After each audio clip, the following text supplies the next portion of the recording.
Tony's had a hero's journey pulling this book together, as any good book takes, and he's got a lot to share. So, including his time at the Democratic Convention that started, he's been thinking deeply for some time, but I think certainly sped that up, that event. So, Tony, share a little bit more about yourself, if you would, and your great book. And again, thank you for being here today. Yeah, sure, Ken. It's my pleasure. Yeah, so I mean, my parents were hippies. I grew up on a hippie commune in West Virginia.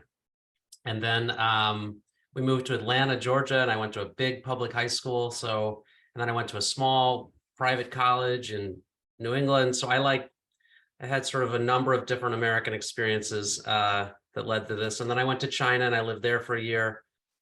And I came back and moved to the Bay Area and started really paying attention to politics and media at that point. And so that's like the early 2000s.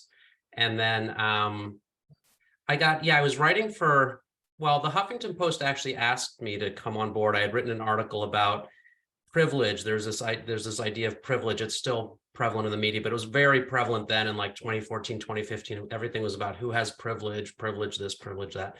So I wrote this piece saying that I actually think it's the privileged state to not have to need college debt cancellation, to not need a minimum wage, to not need all the things Bernie Sanders is promising, whereas in the mainstream media that was presented, it was this privileged idea that you could vote for Bernie Sanders instead of Hillary Clinton. And so I didn't try to change the world with this article. I just laid out a few basic points, and Huffington Post said, "Oh, we'd like to publish that and bring you on board." And so I started writing for Huffington Post at that point.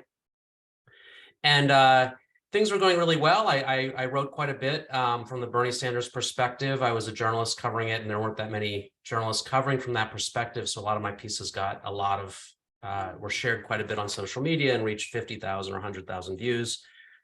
And then something changed right around the convention. I wrote this piece just a few days before I was going to the convention in Philadelphia that was laying out, we were here at the end of the nomination cycle. Neither of these candidates, Bernie Sanders or Hillary Clinton, has reached enough earned delegates to claim the nomination outright. It's going to be up to the superdelegates. And the superdelegates are these, people at the convention that vote with the strength of 10,000 mere mortals. And I was saying, because it's going to be up to the superdelegates, it makes more sense to go with Bernie Sanders because he's been gaining in popularity over the last 6 months, and Trump has already won the nomination on the Republican side, and head-to-head polling shows Bernie Sanders doing much better against Trump than Hillary Clinton. So I made that argument. I thought it was a fairly straightforward argument, but then my piece was actually censored and taken down, and it disappeared off the internet. The morning after I published it, I was very surprised. I had written a little bit about censorship at that point, and I was aware it could happen, but it hadn't happened to me personally. And so it's very different when something happens to you personally. So that was, so in that moment, I experienced this sort of censorship that ends up giving birth to this book I've written, Red, White, and Blind. But also something happened in the days after that is also in Red, White, and Blind, which is this really interesting phenomenon where I go online and there were these different forums, and there was like this subreddit where people are like, have you seen Tony Brasunas' article that he wrote? I'm trying to find it. I can't find it. And somebody's like, oh, here it is. I copied it and pasted it. And so I grabbed it from there and put it on medium.com, which I had occasionally written on, and then put a link to it on Twitter, and got on the plane, went to Philadelphia. And within a day or two, people came up to me like, oh yeah, Tony Brasunas, yeah, we read your part. We don't know why they took it down at Huffington Post. And I realized, and I was looking at the stats, that actually that article was my most read article of the year. So even though Huffington Post took me down, the power of the internet, the power of people's curiosity, the power of people's interest to look for something that's been censored, and I talk about that in my book as the Barbra Streisand phenomenon, shows that I think we're moving into a new enlightenment. And I write about this in my book, that we're moving into a phase where this top-down distribution of information is starting to get, or it's actually been giving way now for about 10 to 15 years, and faith in the mainstream corporate media is dissolving because of things like this, because of censorship and propaganda and disinformation that's in the corporate media. And so I got to witness both the negative effects of censorship and firsthand what it felt like, but then also this really positive force that I think is unfolding with that the internet is enabling. And So I'll get into that some more, but I thought I'd do a little reading from the book, if that's of interest, or if there are any questions before I get started, we could take one right now.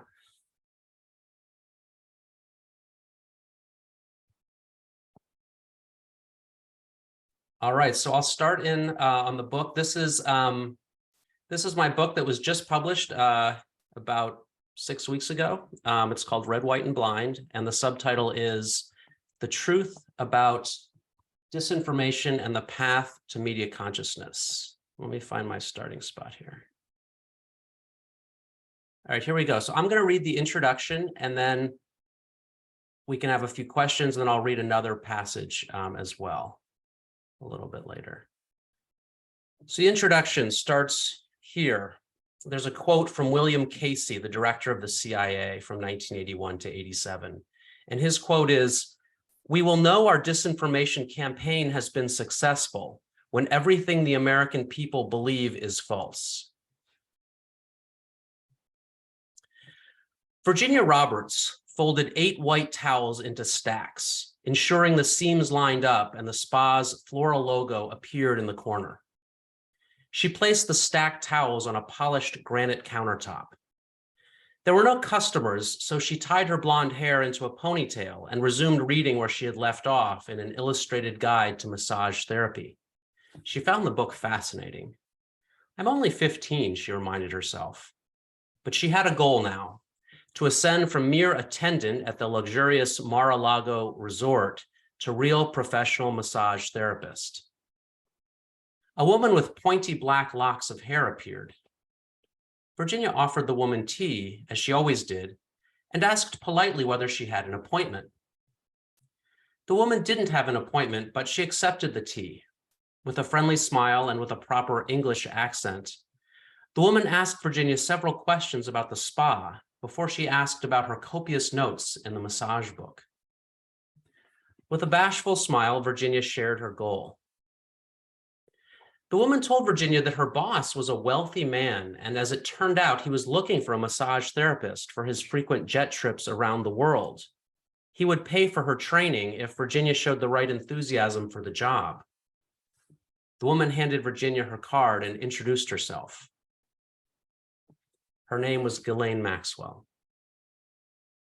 It was June 2000, and a 3-year nightmare was about to unfold for Virginia, as she followed in the path of dozens, perhaps hundreds or even thousands of young girls who were abused by Jeffrey Epstein. Later that warm summer night, Virginia visited Epstein's Palm Beach mansion, as many of the unfortunate girls did before they accompanied him to Paris, New York, London, and Little St. James, Epstein's private island in the Virgin Islands. The girls were offered as sexual property, escorts, and quote-unquote massage therapists to some of the world's most powerful and wealthy men. Millionaires and billionaires, former presidents and foreign royalty, senators and judges, hedge fund tycoons and Hollywood producers, powerful attorneys and famous actors, chairmen of boards and CEOs of giant conglomerates. They all flew on Epstein's plush private plane. The plane was nicknamed the Lolita Express. Ascending from a resort attendant to a professional massage therapist was not in the cards for Virginia. Shortly after that night, as she tells the story, she was forced to have sex with Prince Andrew of England, famed attorney Alan Dershowitz, and many others. Those known to have flown on Epstein's jet many times include Bill Clinton, Bill Gates, Donald Trump, and countless others. No legal action was brought against Epstein for many years. The first case brought against him occurred in 2005, when a different girl's mother brought charges of sexual assault on behalf of her daughter. Many other victims came forward immediately thereafter, revealing Epstein had been running a pedophilia rape ring since at least 1993. Local law enforcement amassed a litany of evidence and multiple witnesses. It looked like a slam dunk case.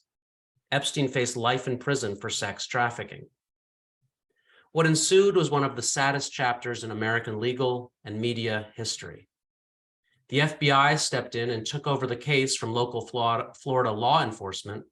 The federal attorneys heard hours of damaging testimony from the victims themselves and their families, but chose to use a grand jury, which protected Epstein from the most threatening charges.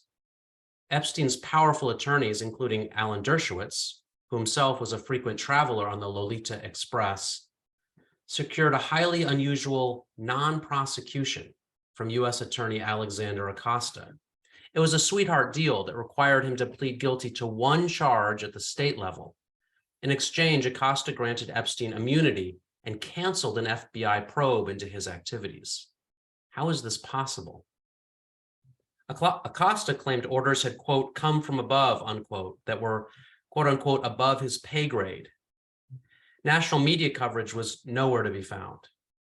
A New York Magazine piece, Billionaires Are Free, was one of few national pieces on Epstein at the time, but it vindicated him with a shockingly permissive boys will be boys attitude. And that was that. The national media uncharacteristically dropped a story about sex and famous people. Indeed, the media ran away from the matter of a major sex trafficking ring as if from an infectious virus.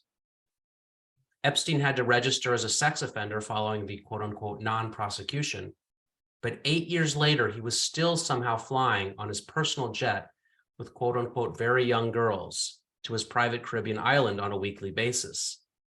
It was as if he had never been convicted at all. The media stayed silent. Years later, after Virginia finally escaped Epstein's clutches, she married an Australian and took her new husband's name, Gaffrey. The birth of her daughter prompted her to overcome her shame and speak out. Virginia contacted national news organizations and penned a 139-page expose about her experience, which was eventually submitted as evidence against Epstein and Ghislaine Maxwell. In 2016, she spoke directly with ABC News host Amy Robach. Robach was intrigued and she took up the story. She arranged a flight to New York for Virginia, and Virginia felt confident enough to tell Robach the whole horrifying story in person and on the record. Robach recorded it all and spent hours preparing a report on the bombshell revelations. The story would finally expose Epstein for what he had done. ABC News never ran the story. No corporate media channel picked it up despite Virginia's dogged efforts. If the main priority of American news organizations is to generate clicks and views, as many Americans believe, this story was surely a godsend, but they all ignored it. Why? We will answer this question in this book.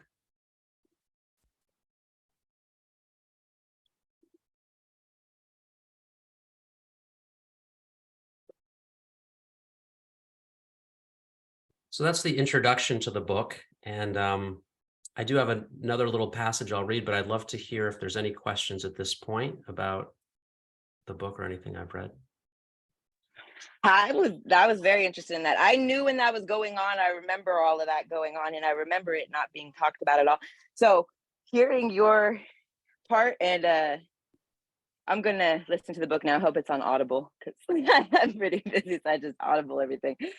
But man, because those are details that we definitely didn't get, right? It seemed very skimmed over, very just a few, so damn. But thank you for what you did. Thank you. Thank you. That's all. Yeah, absolutely. It was the story, and I mentioned it a little bit later in that introduction, that there was, at the time, there was this other scandal of Eliot Spitzer, who was this attorney general in New York. And he had this scandal where he was caught with a prostitute in a hotel in New York or in Albany. And, it was also a sex scandal, but it was, it was like consenting adults and, okay, it's probably not legal to be with a prostitute, I'm not sure. And it didn't look good. But compared to the Epstein scandal, I mean, it was just like orders of magnitude worse what Epstein had done with all these girls and all the power for the whole thing. And the Spitzer story was in the news longer. The Spitzer story was in the news for 6 weeks, 2 months. There was all this stuff about it, and then the Epstein story, boom, it was like a couple of weeks and then it was gone. So it's really, really fascinating. And yeah, the details were generally never given. We still have never had, even though Ghislaine Maxwell went on trial, they've never released the actual list of Epstein's clients, like the actual perpetrators. It's still never come out. So it's really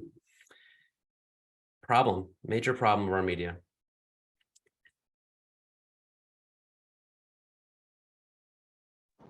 Albert, looks like you have your hand up. Yeah, go ahead. Yeah, not too long ago, I think I had watched like a little segment about this same exact story. And now I'm starting to think like maybe it was your book that they was talking about where they got all the information from, because they was hitting all the details, and it's like you got all the details where they was coming from. So this is a very interesting story. It's a wild, crazy story, and it just make me reflect back on what we was just learning in class today about media and about your media diet. So with the one story about the New York prostitute getting caught up being in the news for all this time, and then this Epstein story only being in the news for a short amount of time, what can we gather about our media?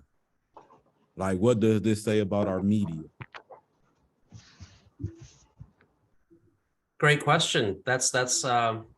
Yeah, absolutely, Albert. That's a great question. That's what I try to answer with my book is so why? So why would we have the media cover this story for so much longer and this story just for a brief moment? And to get into it, I mean, I go into my book, there's bias that plays into the media, and it's very thick.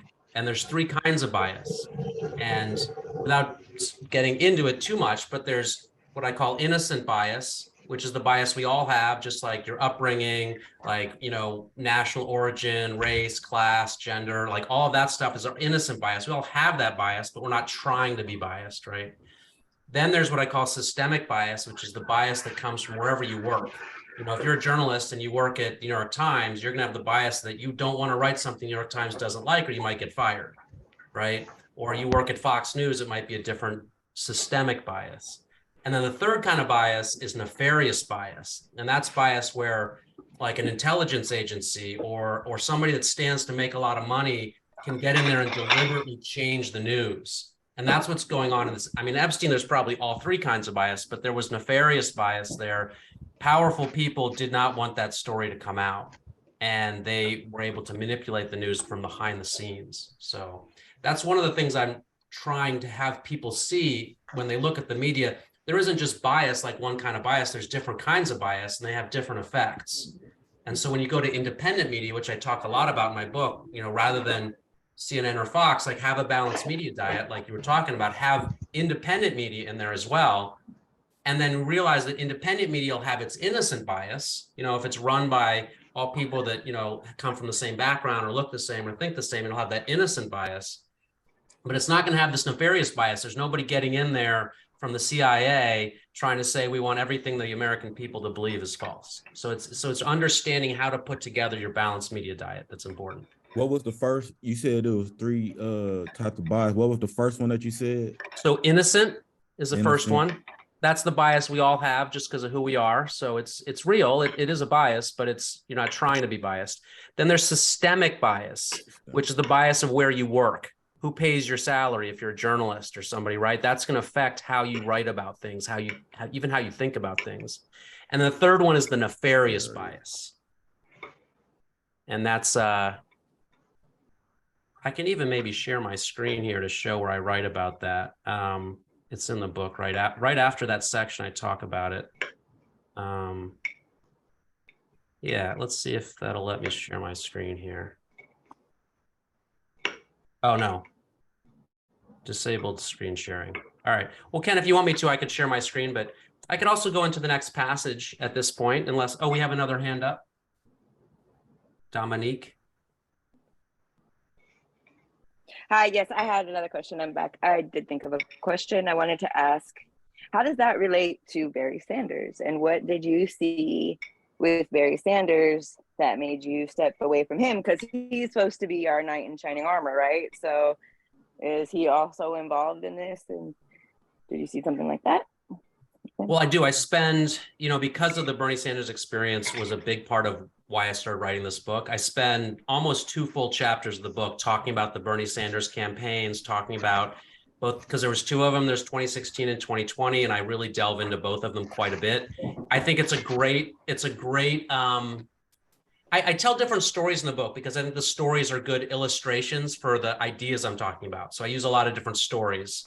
There's some stories from like COVID pandemic stuff. There's stories like when we went into the Iraq War, or we went into Afghanistan. Then there's a story about Jeffrey Epstein. There's a story about Bernie Sanders. Is a great story because you can see how the media treated it very differently. Things that went on that were positive for Bernie Sanders versus things that were positive for Hillary Clinton, and even Trump as well in some ways. So I could get into that, but I think I was going to read a different passage. But yes, if you read the book, there's a tremendous amount about the Bernie Sanders stuff because I think it's really, really helpful and interesting. Thank you. Absolutely. Yeah, thank you for the question. Any other questions before I read one more segment? All right. So that's at the very beginning of the book. The bit I just read is at the very beginning of the book, and it's sort of the introduction. And I chose it because I think it's nonpartisan. I don't think like Democrats or Republicans or a particular is going to not be alerted and alarmed by the Jeffrey Epstein story. I think it's so I don't want this book to be the Democrat or the Republican criticism of the media. It's a nonpartisan way of looking at how our media is heavily biased for a number of reasons. So by the time you get through the book to what I'm about to read, you'll have learned that what I just talked about, there's 3 kinds of bias. You'll have also learned about Operation Mockingbird, which was a CIA operation to place agents at the major media organizations throughout the 50s, 60s, and 70s, and it continues to today. So that's Operation Mockingbird. The other thing you'll know about a bit is this idea of the mighty Wurlitzer. So a Wurlitzer was this like giant pipe organ back in like the, early 1900s. And so when the CIA started doing Operation Mockingbird, they nicknamed the whole media system the mighty Wurlitzer, that they could play any notes on this giant pipe organ and it would go out to the whole world, right? So they looked at the whole media system, where there's like one key on the keyboard would be the New York Times, another key would be NPR, and then there'd be like Fox News, and they could play whatever song they wanted. It's a really kind of funny, but also very, I think, instructive metaphor. So that's called the mighty Wurlitzer. So you'll have read about that. So when I read this next passage, you'll know a bit about those things. I also talk about what I call AstroTurf independent media, which is independent media that looks independent, but it's actually controlled by the same corporations that control the big corporate media. They're now buying up or making up their own little independent looking media channels. And so that's another sophisticated element you'll be aware of. So this section of the book is called Shaping the Past, Controlling the Future. And I talk about the mighty Wurlitzer here. And social media too. So shaping the past, controlling the future. The pipes of the mighty Wurlitzer are now played by a different set of hands. Where once the agents and complicit journalists of Operation Mockingbird manually selected which of the exquisitely tuned pipes to sound, the new master musicians have arrived, the social media giants. They have at their disposal the classical musical chords of the New York Times and Washington Post, the louder notes of Fox and MSNBC, and the steady dulcet tones of NPR, with quote unquote fact-checking and quote unquote AstroTurf independent media. Together, this marvelous instrument has a range unparalleled in history with which to blast its convincing harmonies and compelling melodies.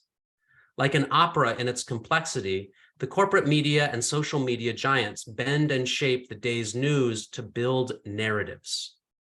The hidden tools of nefarious bias plant and spread a poisonous story.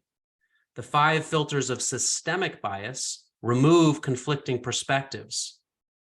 Affirmative fact-checking lends the story a veneer of objective approbation.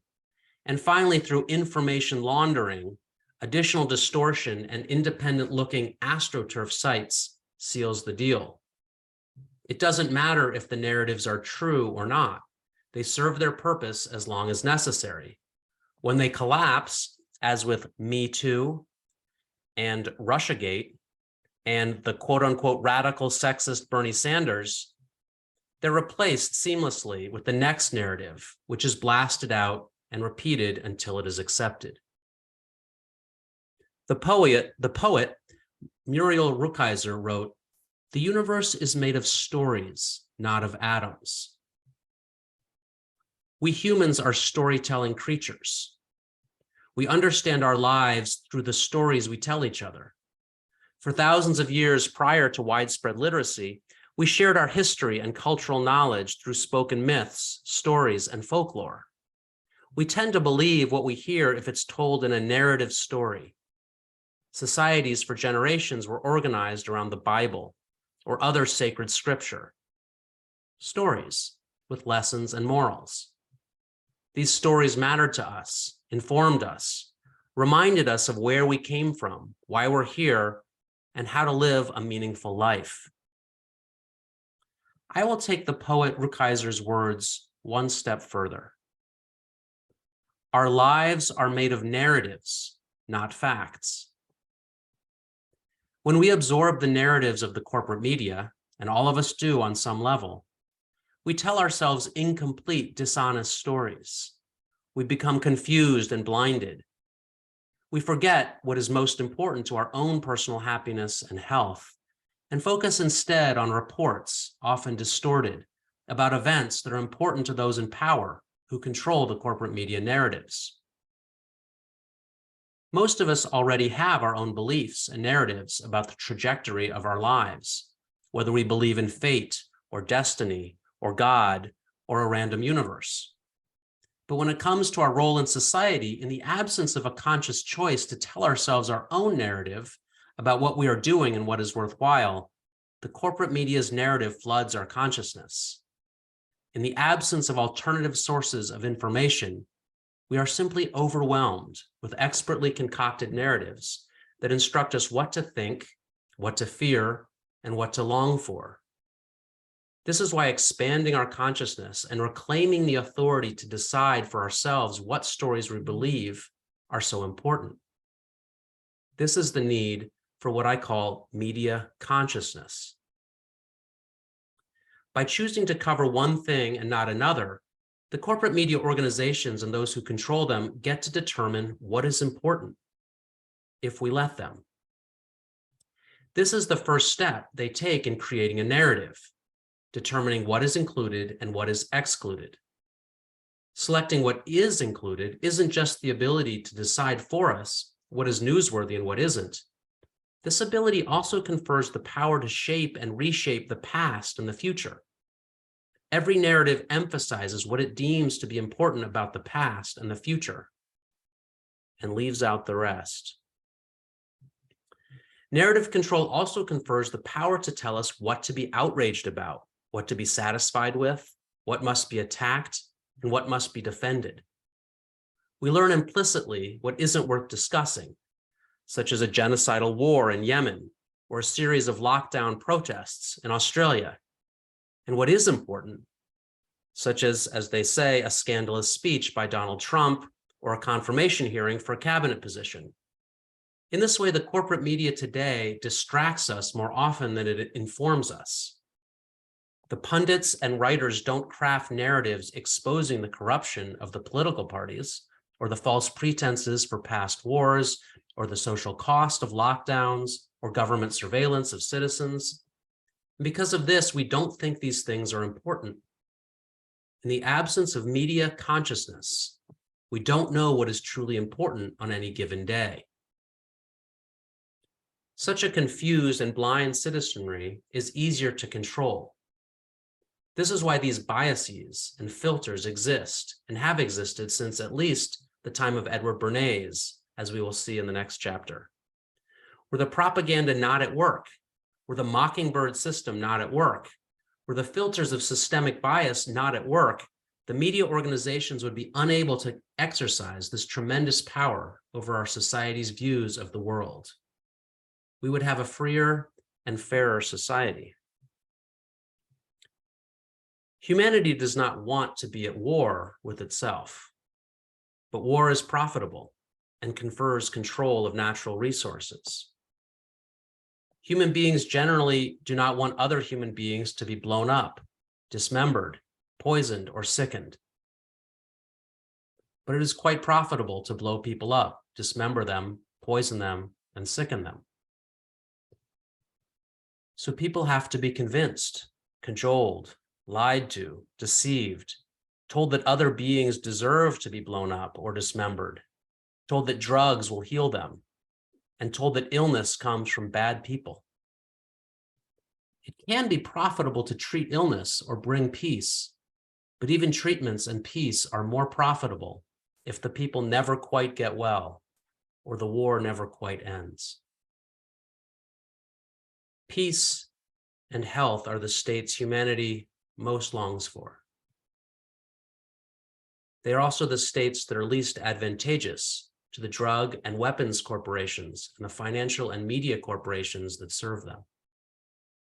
Neither health nor peace confers power over others, nor concentrates wealth in the hands of the few.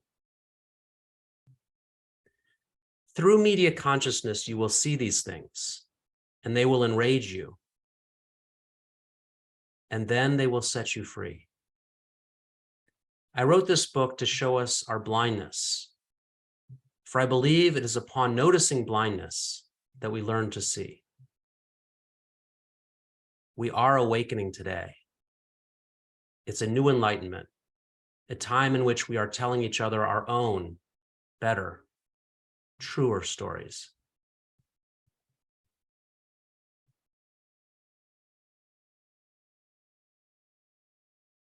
And that's that segment from the book.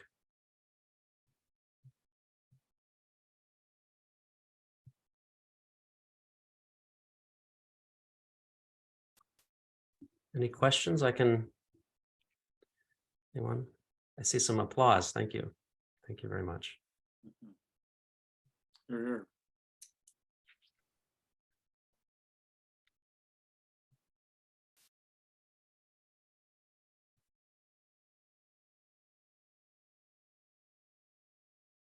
Mia, I see we have a hand up from Mia. Yeah, I just was curious as to like where you think we are headed and your opinion on younger generations, and if you think that we are indeed heading into an enlightenment period and becoming more awake, as they say. Yeah, great question. I try to be an optimist with my feet on the ground. I mean, I have my darker moments and my brighter moments. But on balance, yeah, I think we are. I'm actually very optimistic. I think we're moving into a phase in the book, and I do this also when speaking to people. I compare this phase to the first Enlightenment, which is when the movable type printing press was invented. And at the time, nobody really thought, or nobody really realized the power that was going to unleash. We're talking about Europe in the 1400s, 1500s. It was sort of the Dark Ages. And when the movable type printing press came along, it was this technology that allowed this explosion of literacy. Most people couldn't read in Europe at that time, and definitely couldn't write. And you went from something like 50,000 books, total books across all of Europe, to something like 12 million in 50 years. And people went from just sort of reading whatever, the power was all in the feudal system, the feudal lords, and the Catholic Church. And the Catholic Church controlled all. It was this very top-down system of information. You basically, if you thought, the earth was the center of the universe, or if you didn't think the earth was the center of the universe, you were a heretic, or today we would say conspiracy theorist, or you were this person thinking unthinkable thoughts, and you had to be thrown on the rack. But within, a century, which is a long time, and I think things are moving a little faster this time, you had such a flowering of information that it led to the Reformation, which completely changed religion. You had the Renaissance, which completely changed art and music and politics. And then you had the full Enlightenment, which led to, the Constitution we have of the United States with these rights enshrined in paper. It was something that had never been done before. The right to free speech, the right to assembly, the right to petition our government, all of these things. And you had the French Revolution, the American Revolution. And what I would call like the bedrock of Western civilization, this notion that we have individual rights. And so, yeah, I think we really are moving into a phase like this. I think the internet, we're still in the very early phases. As much as it feels like the internet's been around for a long time, we're still in the very early phases of the power of what it means that you can, you can go to an event and you can take a video or a photo of it, and you can upload it on your social media or on a website, and immediately 10 or 10 million or a billion people can see it. And it doesn't need nobody in the sort of power structure has to say, okay. Although it's being pushed back on very intensely. We're seeing a lot of censorship right now. And that's what you're going to see, is you're going to continue to see this idea of there's so much disinformation in independent media. We have to have censorship. We have to shut down these dangerous thinkers and all this stuff. And that's the exact same stuff that they said, that the feudal lords and the Catholic Church said, that these are blasphemers, was the word they used there, and heretics. And we need to silence them. And we need to burn books, and we need to burn witches, and we need to, throw everybody in jail that says something different. And they tried, and it was, there were some rough patches there for sure. I mean, I'm obviously painting with a broad brush, and we could get into all of that. But the larger trend that I see, yes, absolutely. And I think with the younger people, it's even more so. I think trust in the corporate media is at an all-time low and going down. And that's not something to be sad about. I think they've served their purpose. To have 5 giant corporations controlling everything that Americans are allowed to say and think, we don't want that. That's not consistent with democracy and science. In order for science to succeed, in order for democracy to succeed, we need to allow all ideas into the marketplace of ideas. So that's a long answer to your short question, but I am optimistic, although there definitely are trends countervailing it that are pushing censorship and things like that. Brenna, question. Thank you, Mia, by the way, for that question.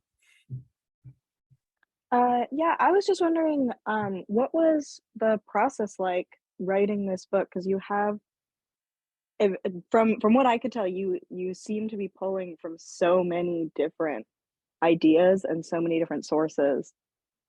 I feel like that would be extremely difficult to sort of compile all of this into one idea. What was that process like, is my question. Thanks for that question. It's a great question. Well, so I started writing the book in 2019. The censorship thing at Huffington Post had happened in 2016. So it took me a couple years of thinking about it and feeling this book building in me. And as I witnessed the Trump administration, and all of the distortion in the media around Trump and how insanely polarized it was getting. And so I started writing in 2019. And then, of course, spring of 2020 rolls around and the pandemic and everything gets shut down.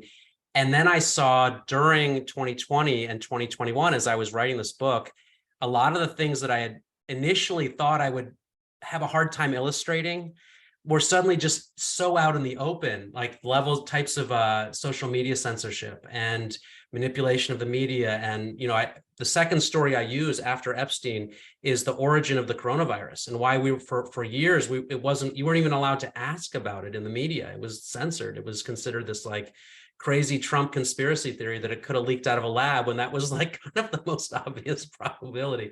So I write about that. So the process of writing the book, so 2 things, right? So in one way, the process of writing the book got easier because there was so much more out there to pull from. And like I said, I use stories in the book. So I would tell the story and then analyze it and do my research into fact checking or into, different types of media bias.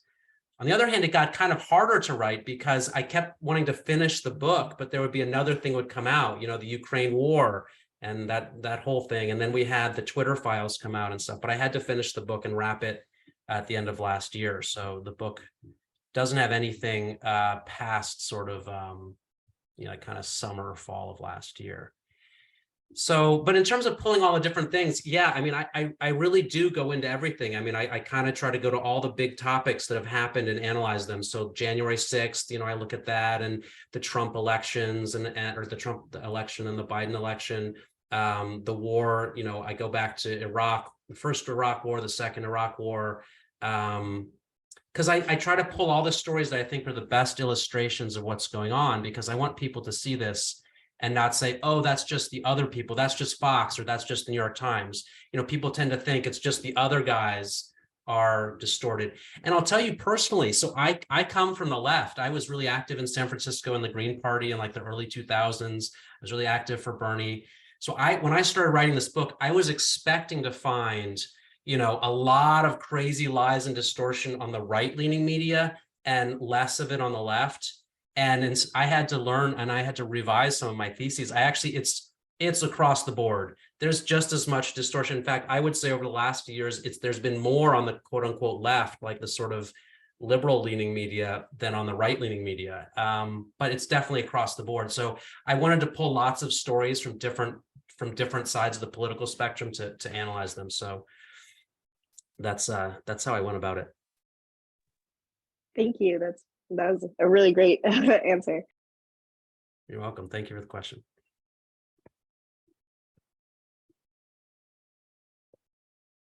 Any other questions? Oh, we've got another hand up, Ariana. So we are actually out of class time, but I think we can go over a little bit, and let's stay on for just a few more minutes. And it's great to have you here, Tony. And let's we'll record this, and others will be able to see whatever as well. So let's take a few minutes longer. Great, Ariana, go ahead. Thanks, Ken. Thank you. I guess my question, so kind of what you were talking about is, do you feel like we're kind of in the first stage of enlightenment in terms of media, you know, internet access right now? It's kind of what you're saying. And you talk about that in your book as well, right? Yeah, so I would say, you know, to use a sports metaphor, like maybe it's the second inning of the 9-inning game or the second quarter. You know, it's like definitely a lot has gone on, and I identify some phases. There's sort of the like late 90s, the really early internet and what that was about. Then there was like the sort of 2000 to 2005, 6. That was when you started to be able to get your news online. Then you had the phase of the comment section, and the comment section becoming more interesting than the articles a lot. And then you had social media, which when user content became, you know, that whole phase. And we're moving into another phase. There's going to be continuous phases that happen as this unfolds. So it's not like we're at the very beginning, but yeah, we're not at halftime yet. You know, we're not halfway through this. And I think it's an unfolding enlightenment in the sense of, you know, the word apocalypse is used negatively, but what it really means is an unveiling. It's like, it comes from the word for opening up. So I think there's this sort of apocalypse, you know, without getting like alarmist, there's a sense of we're learning things that used to be concealed. We're going to learn more things that used to be concealed over the next, you know, 5 to 10 years, maybe 15 years, I don't know. And you're going to see even more of this. That's a conspiracy theory, or they're going to use some label to try to say, don't look there. You know, I like to use the analogy, and I use it sometimes, of the Wizard of Oz, if you've seen the Wizard of Oz. And there's this time when they finally get to the Emerald City, it's called. And the wizard's there, and he's this huge face, and he's like, there's smoke, and he's like, I am the great Wizard of Oz. Don't dare question me. And then the dog Toto, you know, is over there like pulling aside the curtain with his teeth. He's like, you know, kind of pulling it aside. And it's just this like little old pitiful dude over there. And he's like looking around. He's like, pay no attention to the man in the corner, you know? And they're like, wait a minute. It's kind of like that. I mean, I think we're going through this phase. I sometimes try to think of myself as the little dog, you know, I'm just trying to like bite the curtain a little bit. We're going through this phase of this realizing that it's just a couple of these, you know, sort of puffed up, you know, don't question my voice, you know, but you're going to realize, yeah, your voice is not that important actually. And I think that's what we're going through. Yeah. I just had like one other thought. Sure. I was wondering, I don't know how you're following, you know, other countries, but I guess I was wondering what you think about China's, you know, I know there's like a considerable amount of censorship over there sometimes. And I know there's people like Ai Weiwei, and, you know, I guess, would you say it's like similar to the US in terms of like, I mean, I don't know if you even research that or. I love these questions. I feel like, Ken, you like gave all your students the questions to ask me, because these are all like perfect questions. So as I mentioned, I spent a year in China. My first book is about China, is about my experiences there.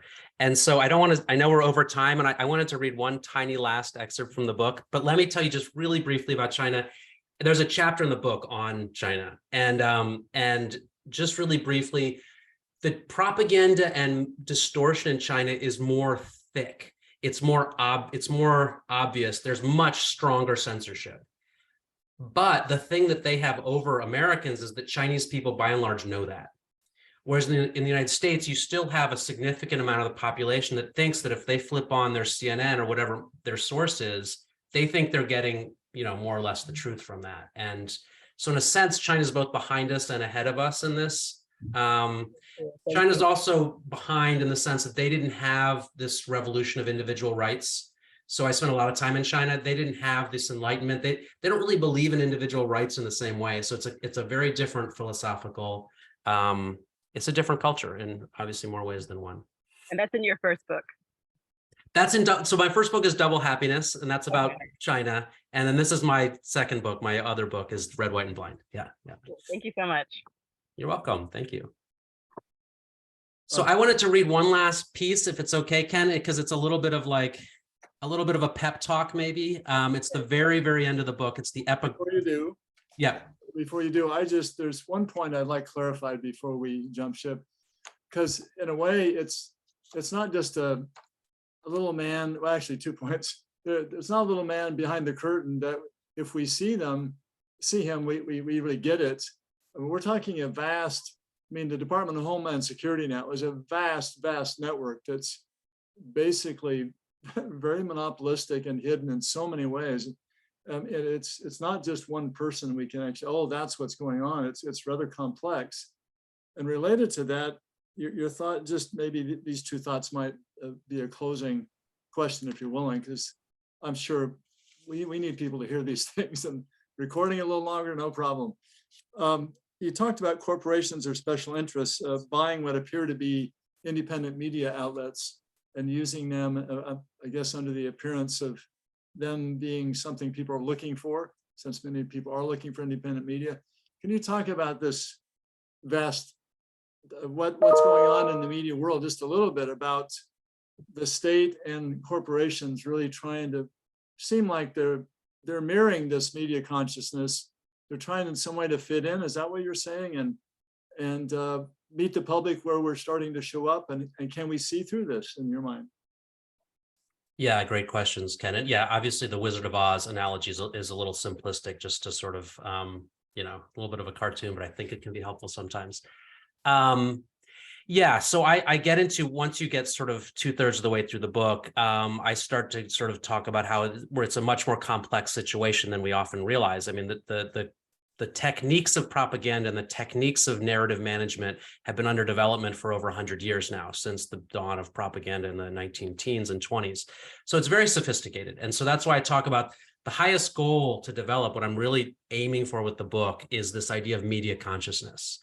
And media consciousness is this state where when you see a news report or you see something coming out, you don't just listen to what is being said and reject it or accept it. That's important. But what you also do is you think, who's saying this?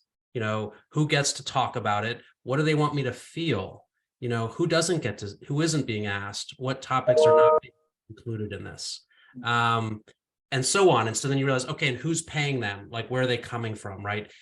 And to develop media consciousness, I talk about the balanced media diet is one really important piece, is to develop a balanced media diet. And I know you talk about that as well. And I have a website I'm building called balancedmediadiet.com, and I have redwhiteandblind.com. So if you want to go find more of what I'm up to, those are the two websites to go to. But yeah, there's also, we're moving into this very complex time where the corporate media giants, they want to retain this power of control of the narrative. So they're going to come up with what I call grassroots independent media, or there's grassroots independent media and AstroTurf independent media. So they're going to come up with AstroTurf, like Bellingcat, that website that sort of pretends to be, grassroots intelligence organization gathering. It's really actually just also funded by the CIA and stuff like that. And several other sites, like, I talk about Wikipedia, and I talk about, a number of these sites that are controlled behind the scenes, even if it doesn't seem like they are. And Wikipedia can be very useful in some instances, but you have to realize that there's narratives being managed there as well. And yeah, and then you also have what I call information laundering, where they'll put information into these AstroTurf sites to make them look authentic. And then also fact checking. And fact checking is a whole other part of the narrative management, where it's a very appealing idea, This idea of like, oh, I just go to the fact checkers and I check that, and the fact checkers check facts. The fact checkers don't check facts, and I analyze that in my book. What they check is whether a story is consistent with the corporate media narrative or not. And then they'll decide it's false if it's not in alignment with the corporate media narrative. So it is a very complex scenario, and media consciousness is the path I propose to navigate our way through it. That's wonderful. Thank you. All right, so should I read this last little bit? This is the very end of the book, and I think it's intended sort of as a sort of parting wish a little bit, and maybe it's a good way to end our session here. So let me get to it here in the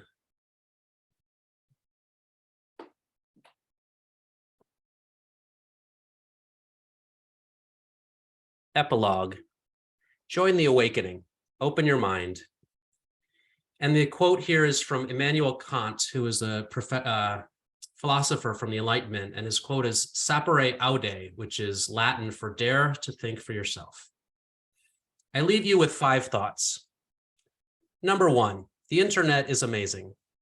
A new printing press brought us to this point, and it will also carry us through to our next phase.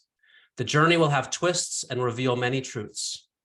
Allow yourself to read broadly and consider the world from multiple perspectives, and the journey will be freeing and transformative. Number 2, the human spirit is indomitable. The direct exchange of truth between people across the planet is leading to a spontaneous awakening from the depths of deception in which we have lived. Many truth tellers will surface. You might be one of them. They will often be mocked or vilified, but they will sprout nonetheless like flowers in the cracks in the censorship pavement. Number 3, the Streisand effect is real. We have a mechanism in our minds that abhors concealment and craves transparency. Like an innate immune system, the psychological drive dictates that when we learn that certain information is concealed or suppressed, we will seek it, replicate it, and share it. The human spirit longs for truth as the body longs for air. This longing makes the new enlightenment unstoppable. Number 4, a media diet is a gift to the mind. Conscious consumption of news, like the conscious consumption of food, is possible and essential. You don't eat the same food your entire life. Similarly, a media diet doesn't have to be perfect or be followed forever, but doing it will engage your mind, healthfully challenge your assumptions, and reset your mental sense of the world you actually live in.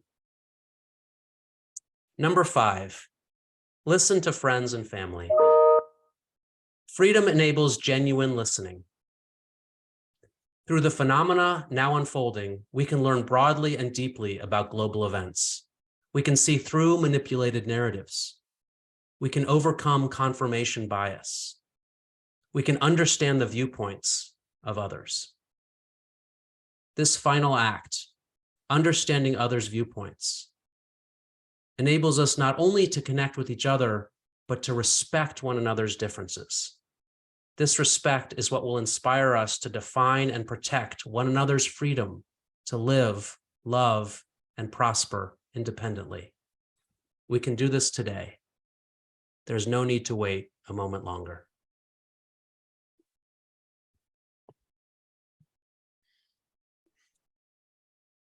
And that's this final segment.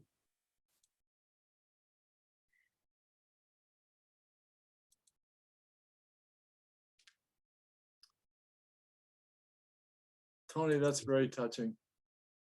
Yeah. Thank you for being with us. Thank you to everyone who was here today. Blessings. Thank you. Point number 3 was amazing. I like Nikola Tesla's, I'm crazy for threes. And your point number 3 really hit home with me. So it's worked out great. Cool. Yeah. Thank you so much. And Thank you, Tony. All great information.